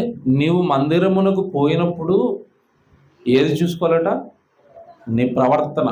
ఎలా కూర్చుంటున్నావు, ఎలా మాట్లాడుతున్నావు, ఎలా వింటున్నావు, ఎలా ప్రార్థన చేస్తున్నావు, ఎలా దేవుడి వాక్యాన్ని వింటున్నాము, ఇదంతా కూడా ప్రవర్తన. కొంతమంది వస్తారండి దేవుడి సన్నిధికి ఏదో చాలా భారంతో, బాధతో, ఇక ఆదివారం కనుక తప్పదు కనుక ఏదో దేవుడు ఏదో అనుకుంటాడని ఇలాంటి వాళ్ళు కూడా ఉంటారు. వెళ్ళకపోతే దేవుడు ఏమనుకుంటాడో అని వచ్చేవాళ్ళు కూడా ఉంటారు. ఎవరి దేవుడి సన్నిధికి రాకపోతే మనకు నష్టమా, దేవుడికి నష్టమా? ఈ ఫీలింగ్ ఉండదు లోపల. నేను వెళ్ళకపోతే నాకు నష్టము, నేను ఆరాధించుకోవాలి కదా, నేను వాక్యం వినాలి కదా, నేను నా తండ్రికి స్తోత్రాలు చెప్పాలి కదా, నేను నా తండ్రి సన్నిధిలో ఉండాలి కదా. ఈ భావనతో వచ్చేవాళ్ళు తక్కువ, అంటే తప్పదు కనుక వచ్చేవాళ్ళు ఎక్కువ. ఈ ప్రవర్తన అంటే నువ్వు ఏ విధమైన మనస్సుతో దేవుడి సన్నిధికి వస్తున్నావు, ఏం ఆలోచించుతూ దేవుడి సన్నిధికి వచ్చావు, ఏ ఉద్దేశంతో దేవుడి సన్నిధికి వచ్చావు, ఏ ఉద్దేశంతో దేవుడి సన్నిధిలో ఉంటున్నావు. కొంతమంది వస్తారండి, అసలు నాకు వాళ్ళకి భయం ఉంటుందో భయం ఉండదో నాకు తెలియదండి. దేవుడి సన్నిధికి వస్తారు, వాక్యం ప్రారంభం అయ్యే వరకు, పాటల వరకు యాక్టివ్గా ఉంటారు, ప్రార్థనల వరకు యాక్టివ్గా ఉంటారండి. ఇంకా వాక్యం స్టార్ట్ అయిందంటే ఇంకా జోలపాట స్టార్ట్ అయినట్టే. నేను చాలా మందిని చూసాను, వాళ్ళకి వాక్యమే జోలపాట. అసలు ఇంట్లో నిద్రపోరండి, ఇంట్లో బాగా పని చేసుకుంటారంటే చర్చలు మాత్రం నిద్రపోతారు. అంటే వాక్యం స్టార్ట్ అవ్వగానే వాళ్ళకి అలాగే ఏం స్టార్ట్ అయిపోద్ది అంటే, అమ్మ చిన్నప్పుడు ఉయ్యాలు ఊపుతూ పాడింది కదా లాలీ జో, అలా ఉంటుంది అనమాట. నిద్ర నిద్ర నిద్ర. ఏంటి దేవుడి సన్నిధిలో నిద్రకి వచ్చావా, నిద్రపోవడానికి వచ్చావా? నిద్రపోవడానికి వచ్చావు దేవుడి సన్నిధిలో. ఎమ్మెల్యే దగ్గరికి మాట్లాడడానికి వెళ్ళినప్పుడు, మంత్రి గారితో మాట్లాడడానికి వెళ్ళినప్పుడు ఆయన అలా మాట్లాడుతుంటే ఇలా కొనుక్కొని నిద్రపోతాం అనుకోండి, ఆయన బాగా మాట్లాడతాడా? సెక్యూరిటీని పిలిచి బయటికి వెళ్ళండి అంటాడా? నా ముందు వీడు రెస్పెక్ట్ ఇవ్వట్లేదు, నిద్రపోతున్నాడు. ఏమన్నా మాట్లాడగల? నిద్రపోవటం కూడా దేవుడిని అవమానించడమా కాదా? మీరు చెప్పండి. నిద్రపోవటం దేవుడిని అవమానించటమా కాదా? అవమానించటమే. దేవుడి సన్నిధికి వచ్చినప్పుడు దేవుడి మాటలు వినడానికి వచ్చాం. నిద్ర వస్తే ఇంట్లో నిద్రపోవాలి, ఇక్కడికి రావడం ఎందుకు? కనుక ప్రవర్తన బాగాలేదు చాలా మందిది. కొంతమంది యవనస్తులు ఈ మధ్యకాలం వరస్ట్. వీళ్ళు ఇప్పుడు కూడా రండి దేవుడి సన్నిధిలో యవనస్తులు చూడండి, మొత్తం బ్యాక్ బెంచ్లో కూర్చుంటారండి. ముందు కూర్చోరు, వెనక ఎందుకు కూర్చుంటారంటే అలా ప్రసంగం స్టార్ట్ అవగానే ఇలా నెమ్మదిగా జోబులో తీస్తాడు. ఏంటది? దెయ్యం. ఇలా తీసి ఇంకా వాట్సాప్ ఆన్ చేసి, హలో డియర్ ఎక్కడున్నావు, నేను చర్చ్లో ఉన్నాను, పాస్టర్ గారు వాక్యం స్టార్ట్ చేశారు, నేను మాత్రం విన్న దెయ్యాన్ని అని పెడతా ఉంటాడు మెసేజ్. అంటే అక్కడ ఉన్న ఒక అరగంట దేవుడి సన్నిధిలో ఉన్నాడు, ఆడికి ఆ భయం ఉండదు. చాటింగ్లు, వాట్సాప్లు, ఏమంటే అవతలున్నా మరి ఫ్రెండ్స్, లవర్స్ వదిలి ఉండలేకపోతున్నారు నిమిషం కూడా. ఇలాగ చిత్రమైన ప్రవర్తనలన్నీ దేవుడి సన్నిధిలో చేస్తుంటే ఇక్కడ చెప్పాడు దేవుడు మాట, నీవు మందిరమునకు పోయినప్పుడు నీ ప్రవర్తన జాగ్రత్తగా చూచుకో. బుద్ధిహీనుడు అర్పించినట్లుగా బలి అర్పించుట కంటే సమీపించి ఆలకించుట. అంటే ఆలకించటానికి ఎక్కడ కూర్చోమంటున్నాడు? సమీపించి ఆలకించుట అంటే ఆ ప్రసంగం చెబుతున్న వ్యక్తి యొక్క వాయిస్ నీకు వినపడుతుందో లేదో ఆ సౌండ్కి దగ్గరగా కూర్చోన్నాడు. ఈ రోజు అంటే మనకి బాక్స్ నుండి మేనేజ్ చేస్తున్నామండి. ఆ కాలంలో ఏముంది చెప్పండి? బైబిల్ రాస్తున్న కాలానికి ఏముంది? అలాగే సౌండ్ బాక్సులు ఉన్నాయా? అందుకే అన్నాడు, పాస్టర్ గారు వాయిసే కదరా, సేవకుడు వాయిసే కదా నీకు వినపడుతుంది, కొంచెం ఆ వాయిస్కి నువ్వు ఎక్కడ కూర్చోవాలట? దగ్గరగా కూర్చోను. కానీ మీరు మీటింగుల్లో చూడండి, చర్చిల్లో చూడండి, ఆరాధనలో చూడండి, రావడానికి ముందు వస్తారండి, వాళ్ళు వెనకాల వచ్చి కూర్చుంటారు. అదేంటో ఇప్పటికీ నాకు అర్థం అవ్వలేదు. ముందు చైర్లన్నీ ఖాళీగానే ఉంటాయి, జనం ఎక్కడ కూర్చుంటారు? వెనక. ఎందుకు వెనక? ఏమో అప్పుడప్పుడు ఫోన్లు వస్తే మాట్లాడుకోవడానికి, చిరాకు వస్తే అలా బయట తిరగడానికి, లేదంటే మంచినీళ్ళు తాగడానికి. ఈ ఫ్రంట్ ఉన్నామనుకో దొరికిపోతాం కదా. ఇవన్నీ చేయాలంటే ఎక్కడ ఉండాలి? బ్యాక్ సైడ్ ఉండాలి. ఇవన్నీ చేస్తున్నారు తప్పటి. ఇవన్నీ సమీపించి ఆలకించుట శ్రేష్టము అన్నట. ఇంకా చదువుదాం కిందకి. వారు తెలియకే దుర్మార్గపు పనులు చేయుదురు. ఇదేంటండి ఇది? ఎక్కడ చేస్తారండి దుర్మార్గపు పనులు? వారు తెలియకయే దుర్మార్గపు పనులు చేస్తున్నారు. ఎక్కడికి వచ్చి? దేవుడి మందిరానికి వచ్చి దుర్మార్గపు పనులు చేసేవాళ్ళు చాలా మంది ఉన్నారు. నేను ఈ మాటను పట్టుకున్నానండి, నాకు చాలా కోపం వచ్చేస్తూ ఉంటుంది. దేవుడి సన్నిధిలో ఏమైనా ఒక తప్పుడుగా ప్రవర్తిస్తూ ఉంటే వాళ్ళ విషయంలో చాలా కోపం వస్తుంది. ఎందుకంటే అది చేసేది ఏదో బయట చేసుకో. పరిశుద్ధుడైన దేవుడి సంఘంలోనికి వచ్చి, పరిశుద్ధమైన దేవుడి సన్నిధికి వచ్చి పాపపు కార్యక్రమాలు, చెడు కార్యక్రమాలు, దేవుడికి నచ్చని కార్యక్రమాలు దేవుడి సన్నిధిలో మనము చేయకూడదు. చెప్పాను కదా, కోర్టులో ఎవరైనా తప్పుగా ప్రవర్తిస్తే జడ్జి ఊరుకుంటాడా? ఆ కోర్టు తన ప్రాంగణం, తన ఆవరణం అది. అక్కడ ఆయన జడ్జి గారు మీరు చూడండి, అప్పుడప్పుడు ప్రజలు గట్టిగా మాట్లాడారనుకోండి, ఆయన దగ్గర సుత్తు ఉంటుంది. చూసారు ఎప్పుడైనా? ఏమంటాడు అప్పుడప్పుడు? ఆర్డర్ అంటాడు. ఇప్పుడు ఇతను ఆర్డర్ అన్న తర్వాత కూడా ఆడు వాగుతున్నాడు అనుకోండి, ఏమంటాడు చెప్పండి? పోలీసు వాళ్ళు పక్కనే ఉంటారు, ఆయన లాక్కుపోండి అంటాడు అంతే. జడ్జి గారి ముందు తిన్నగా ఉండాలి, జడ్జి గారి ముందు సరిగా ఉండాలని కామన్ సెన్స్ పనిచేస్తే మరి దేవుడి సన్నిధిలో ఇష్టానుసారంగా ఉంటారా? ఇష్టమైనవి చేస్తారా? ఇష్టానుసారంగా ప్రవర్తిస్తారా? ఇష్టమైన ప్రార్థన చేస్తారా? కిందకి మన ప్రార్థన కదా సబ్జెక్టు. కిందకి వెళ్ళేసరికి అంటాడు, అలా మీరు చదువుకుంటారంటే 4వ వచనానికి 4వ వచనానికి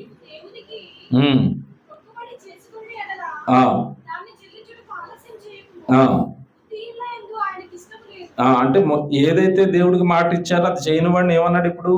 బుద్ధిహీనుడు, ఆయన ఎందు వాళ్ళకి ఇష్టం లేదు. నీవు మొక్కుకొని దాన్ని చెల్లించుటకు నువ్వు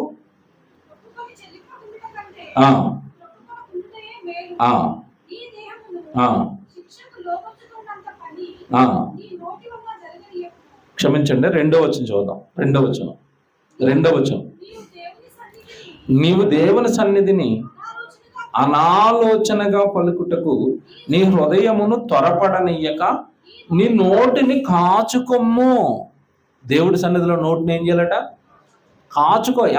ఏం పలకూడదట? ఎంత బాగా రాశాడంటే అనాలోచనగా పలుకుటకు నీ హృదయమును త్వరపడనియ్యకుము, నీ నోటిని కాచుకొమ్ము. దేవుడు ఆకాశమందున్నాడు, నువ్వు భూమి మీద ఉన్నావు, కావున నీ మాటలు కొద్దిగా ఉండాలి. అంటే మనోళ్ళు ప్రార్థన ఎంతసేపు చేస్తారు? విస్తారంగా. ఆయన బుర్ర పాడైపోవాలి. ఈ మధ్యకాలంలో కనిపెట్టారు గొలుసు ప్రార్థనట. 10 మంది రౌండ్ టేబుల్ సమావేశం వేసి ఒకరు చెయ్యి ఒకరు పట్టుకుని గొలుసు అంటే ఇప్పుడు నేను ప్రార్థన చేస్తాను, ప్రార్థన అయిపోగానే చెయ్యలాగా అంటాడు, అనగానే ఆడు మొదలెడతాడు. ఇక అలాగ గొలుసట. మళ్ళీ 10వ దగ్గర తిరిగి వచ్చేసరికి ఈ 10వ మళ్ళీ స్టార్ట్ చేస్తాడు. ఇలా చెయ్యొచ్చండి. ఎలా చెప్పాడు దేవుడు అక్కడ? నీ మాటలు ఎలా ఉండాలట? కొద్దిగా ఉన్న విషయాన్ని చెప్పు. నేను చాలాసార్లు జడ్జి గారితో మాట్లాడాలన్నా, హయ్యర్ అధికారులతో మాట్లాడాలి అన్నా, మాటలు ఎక్కువసేపు మాట్లాడడానికి ఉండదు కదా. ఎన్ని మాట్లాడాలి? కొద్దిగా విషయం చెప్పాలంతే. ఏమండి మరి నా చిన్నప్పుడు ఏం జరిగిందో అక్కడి నుంచి చెప్పుకుంటూ వస్తానని అన్నాడు అనుకోండి, ఈయన తీసేంట్రా సాయంత్రం రమ్మనని అంటాడు. అంతే కదండి. ఇప్పుడు మనుషులు చేసే ప్రార్థనలు చూడండి, దేవుడికి అలా చెప్తారండి షార్ట్కట్లో. ఏమన్నా మాట్లాడుతానండి నేను ఇక్కడ ఇంకోటి అడుగుతున్నాను మీకు. మనం చెప్పకపోతే మన జీవితం ఏంటో దేవుడికి తెలీదా? తెలుసా? నిరంతరము నీ వైపే చూస్తాడా? నువ్వు కూర్చున్నా, నువ్వు లేచినా, నువ్వు ఏం చేసినా నాకు తెలుసా అన్న దేవుడికి నువ్వు మొత్తం కథ అంతా చిన్నప్పటి నుంచి చెప్పుకురావాలా? నేను చెప్పులు వేసుకోకుండా బయలుదేరాను తండ్రి, అలాగే కారు ఎక్కాను తండ్రి, ఇదంతా చెప్పాలా దేవుడికి? ప్రమాదం జరిగింది తండ్రి, కాపాడు తండ్రి, ఇంతే కదండి. ప్రమాదం ఎందుకు జరిగిందో ఇన్వెస్టిగేషన్ అంతా ఆయన దగ్గర ఉంటుంది. నువ్వు అదంతా చెప్పాల్సిన అవసరత లేదు. కాకపోతే నువ్వు అడగాలి. తండ్రి కదా, మర్యాద అది. నన్ను కాపాడు, నన్ను రక్షించు, నన్ను శోధన నుంచి తప్పించు అని దేవుడిని మనం అడగటం మర్యాద అది. నాన్న ఇస్తాడు మనకి. ఏమండి, నేను చాలా ఆనందపడతాను. మా వాడు ఉంటాడు సన్నిగాడు, ఆడు ఏదైనా కొనమని అడుగుతాడు, బాల్ కొంటాడు అంటాడు. బాల్ కొన్న వెంటనే నేను ఎక్కడో ఉంటాను కదండి, అది డెలివరీ ఇంటికి వస్తుంది. ఇంటికి రాగానే బాల్ చూసుకుంటాడు, ఆడికి నచ్చుతుంది, వెంటనే ఫోన్ చేస్తాడు, డాడీ థ్యాంక్ యూ అంటాడు. ఆడు థ్యాంక్స్ చెప్పే పనే ఉంది, ఆడు కొడుకు కదా, ఆడి అవసరాలన్నీ నేను తీర్చాలి కదా. కానీ వాడు మర్యాద చూడండి, డాడీ థ్యాంక్ యూ అంటాడు. షర్ట్ కొన్నా, బాల్ కొన్నా, ఆడికి ఏదైనా కొన్నా, ఏదైనా ఆర్డర్ పెట్టిన ఫుడ్ ఇంటికి రాగానే డాడీ స్పెషల్గా ఫోన్ చేసి డాడీ థ్యాంక్ యూ డాడీ అంటాడు.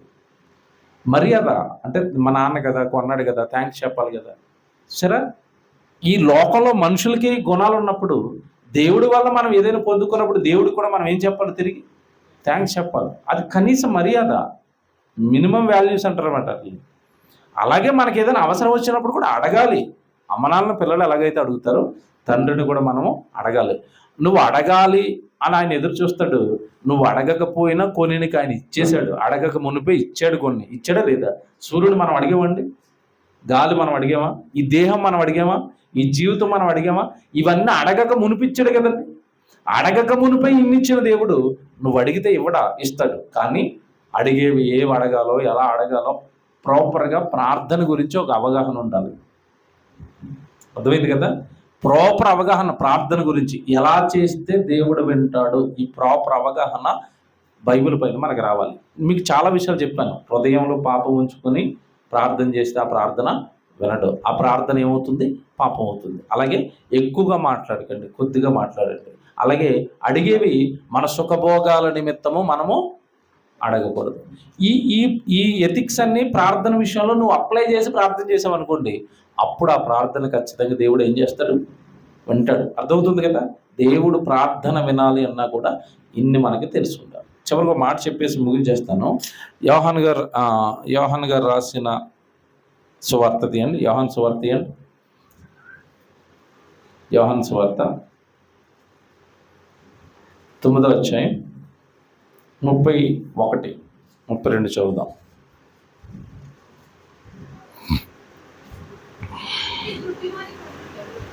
యోహాన్ సువార్త 9:31.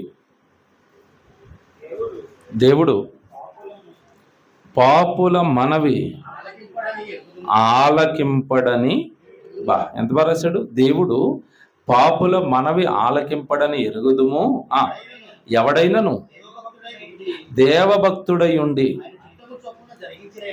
ఆయన చిత్తము చొప్పున జరిగించిన ఎడల ఆయన అది ఎప్పుడు ఆలకిస్తాడట ఒకడు మనవి. దేవుడు ఆయన చిత్తము చొప్పున జరిగించిన ఎడల ఆయనకి ఇష్టమైనవి మీరు చెయ్యండి, అప్పుడు మీరు ఆయన్ని అడగండి. మీరు ఏమడిగినా కూడా దేవుడు వాటిని మీకు ఇస్తాడు. ఆయనకి ఇష్టమైనవి అడగాలి, ఆయన చిత్తం చొప్పున మనం బ్రతుకుతూ అడగాలి. ఇంకా ఇదే విషయాన్ని యోహాన్ గారు సువార్తలో రాస్తాడు. మళ్ళీ సువార్త చదివారు కదా, పత్రికలో రాస్తాడు. యోహాన్ గారు రాసిన మొదటి పత్రిక రండి ఒకసారి. ఇదే మాట చూడండి, కొంచెం వివరణ ఇచ్చాడు. అక్కడ సువార్తల్లో ఉన్న మాటలు పత్రికల్లో ఉంటాయి, కాస్త వివరంగా రాస్తూ ఉంటారు అక్కడ. యోహాన్ గారు రాసిన మొదటి పత్రిక అందరు తీయండి, 3వ అధ్యాయము 22 చదువుదాం. యోహాన్ గారు రాసిన మొదటి పత్రిక 3వ అధ్యాయం 22. మరియు మనం ఆయన ఆజ్ఞలను గైకొనుచు ఆయన దృష్టికి ఇష్టమైనవి చేయుచున్నాము గనుక మనమేమి అడిగినను అది ఆయన వలన మనకు దొరుకును. ఎప్పుడు దొరుకుతుంది? ఎప్పుడు వింటాడు ఆ ప్రార్థనకి రిప్లై ఎప్పుడు ఇస్తాడట? ఎంత స్పష్టంగా చూసారా? మరియు మనం ఆయన ఆజ్ఞలను గైకొనుచు.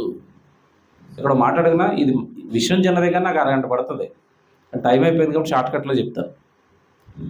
ఆయన ఆజ్ఞలను మనము వింటూ అనలేదు అక్కడ, గైకొనుచు అంటే వాడు ఆల్రెడీ బాగా బైబిల్ చదువుకున్నాడట, బైబిల్లో ఉన్న విషయాలని తెలుసట, ఆ బైబిల్లో ఉన్న మాటల ప్రకారం వాడు బ్రతుకుతున్నాడట. అప్పుడు వాడు ప్రార్థన చేస్తుంటే దేవుడు వింటాడట. అసలు మనోళ్ళు చాలా మంది వాక్యమే వినరు, ఇంక ప్రార్థన ఏమింటాడు? అసలు ఏ పని చేయరు, ప్రార్థన ఏమింటాడు? ఇక నువ్వు పని చేయకపోయినా, నువ్వు వాక్యం వినకపోయినా, వాక్య ప్రకారం నువ్వు బ్రతకకపోయినా, వాక్య ప్రకారం ఆయన చిత్తమైనవి ఆయనకి ఇష్టమైనవి నువ్వు చేయకపోయినా, మన ప్రార్థనలు దేవుడు కన్ఫర్మేషన్ తీసుకోండి ఇది. కానీ పాపం సోగాడు క్రిస్టియానిటీ అంటారు, నా ప్రార్థన వింటున్నాడని. ఏమంటే నాకు నిజంగా తెలుసండి, నేను క్రైస్తవ్యానికి వచ్చిన కొత్తలో ఇవన్నీ బాగా నేను ఇబ్బంది పడేవాడిని. చాలామంది వచ్చండి, అయ్యగారు మా కోసం ప్రార్థన చేయండి, అయ్యగారు మా కోసం ప్రార్థన చేయండి. డౌట్ ఏంటంటే, నువ్వు వేరే వాడిని ప్రార్థన చేయమని అడుగుతున్నావంటే నీ ప్రార్థన దేవుడు ఏం చేయట్లేదు? నేనే చెప్పండి, ఇది నిజమా కదా? ఇప్పుడు వీళ్ళు ప్రార్థన చేసి రిప్లై రాకే కదా ఎవరినో మళ్ళీ ఎవరి దగ్గరికి వెళ్ళి రిక్వెస్ట్ పెడుతున్నారు. అసలు నీ ప్రార్థన ఎందుకు అంటలేదు? ఇక్కడ నాకు డౌట్ ఏంటంటే, ఇప్పుడు నీ ప్రార్థన వినని దేవుడు నీ గురించి ఆయన ప్రార్థన చేస్తే వింటాడండి? దేవుడి సంగతి చాలామందికి తెలీదు. మనిషి నచ్చకపోయినా, అతని జీవితం నచ్చకపోయినా, ఎంతమంది రికమెండేషన్లు పెట్టిన దేవుడు వినడండి. ఆయన ఆజ్ఞలను గైకొనుచు ఆయనకి ఇష్టమైనవి మనము చేయుచున్నాము గనుక మనం ఏమి అడిగినను అది ఆయన వలన మనకు. అంటే ఇప్పుడు దేవుడు మన ప్రార్థన వినాలి అన్నా, మనకి రిప్లై ఇవ్వాలి అన్నా, ఆయన ఆజ్ఞలను ముందు మనం ఏం చేయాలి? గైకొనాలి. ధర్మశాస్త్రము వినని వారి ప్రార్థన హేయం అంటాడు సామెతల గ్రంథంలో. అంటే వాక్యం వినకుండా నువ్వు ఓవరకనే ప్రార్థన ఒకటి చేస్తానన్నా కూడా నీ ప్రార్థన ఏం చేయడట? వినడట. చాలామందికి అండి అసలు ప్రాపర్గా భక్తి జీవితాన్ని ఎలా బిల్డ్ చేసుకోవాలో తెలియలేదు. కొంతమంది వాక్యం వింటారు, ప్రార్థన చేయరు. కొంతమంది ప్రార్థన చేస్తారు, వాక్యం అసలే వినరు. కొంతమంది దేవుడి దగ్గరకు వచ్చి దేవుడు పని చేస్తారు, అసలు వాళ్ళు బైబిల్ చదవరు. నేను పని చేస్తున్నాను కదా అనుకుంటారు అంతే, బైబిల్ చదవరు, వాక్యం వినరు. ఇవన్నీ నాకు ఎలా చెప్పాలో అర్థం కావట్లేదు. ఇవన్నీ కూడా భక్తి జీవితానికి అన్నీ అవసరం. ప్రార్థన అవసరం, పని అవసరం, బైబిల్ చదవటం అవసరం, వాక్యం నేర్చుకోవటం అవసరం. ఇవన్నీ కలిపి చేయాలి. కానీ మనుషులు ఒక్కొక్కరు ఒక్కొక్క దాంట్లో ఫిక్స్ అయిపోయారు. ఈరోజు సోకాల్డ్ క్రిస్టియానిటీ అయితే మొత్తం ఒక దానికి బలంగా ఫిక్స్ అయిపోయింది. ఏంటది? తెల్లారు లేస్తే ప్రార్థన, పడుకుంటే ప్రార్థన, నిల్చుంటే ప్రార్థన. బైబిల్ చదువుతారా? అస్సలు. పోనీ ఏదైనా సువార్త సభ పెడతారా? డబ్బులు ఖర్చు పెడతారా దేవుడి కోసం? అస్సలు. మాకు తెలిసిందల్లా, ఉచితంగా దొరికిందల్లా ఒకటే అస్త్రం. ఏంటది? ప్రార్థన. ప్రార్థన వీరులు, ప్రార్థన గోపురాలు, గొలుసు ప్రార్థనలు. మరి ఈ మధ్యకాలంలో లేటెస్ట్గా అప్డేట్లో ఏ ప్రార్థన దింపారో నాకు తెలియదు. మాదంతా పాత వర్షం.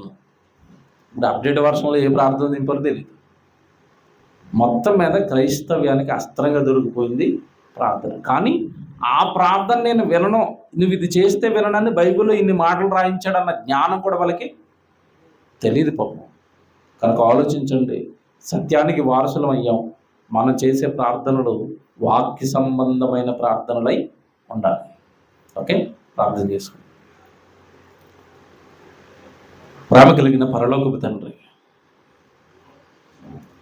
మీతో మాట్లాడుకునే అవకాశం అందరికీ ఉచితంగా ఇచ్చారు. కానీ దానిని వృధా చేస్తూ, వ్యర్థపరుస్తూ, దేని కొరకు మీరు ప్రార్థన అవకాశం ఇచ్చారో తెలియక తండ్రి, దాన్ని వృధాగా దుర్వినియోగం చేస్తున్నారు. ఇలాంటి వారు వస్తారని గమనించే మీరు బైబిల్లో ఎన్నో విషయాలు, ఎవరి ప్రార్థనలు వింటారో ఎవరి ప్రార్థనలు వినరో స్పష్టంగా రాయించారు. అందులో కొన్ని మాటలు మీ పిల్లల ముందు పెట్టాను. విని గ్రహించడానికి కృప చేయమని, ప్రకటించే వారిగా దీవించమని, క్రీస్తు వారి పరిశుద్ధమైన నామంలో ఈ ప్రార్థన అడుగుచున్నాము తండ్రి. ఆమేన్. Thank you.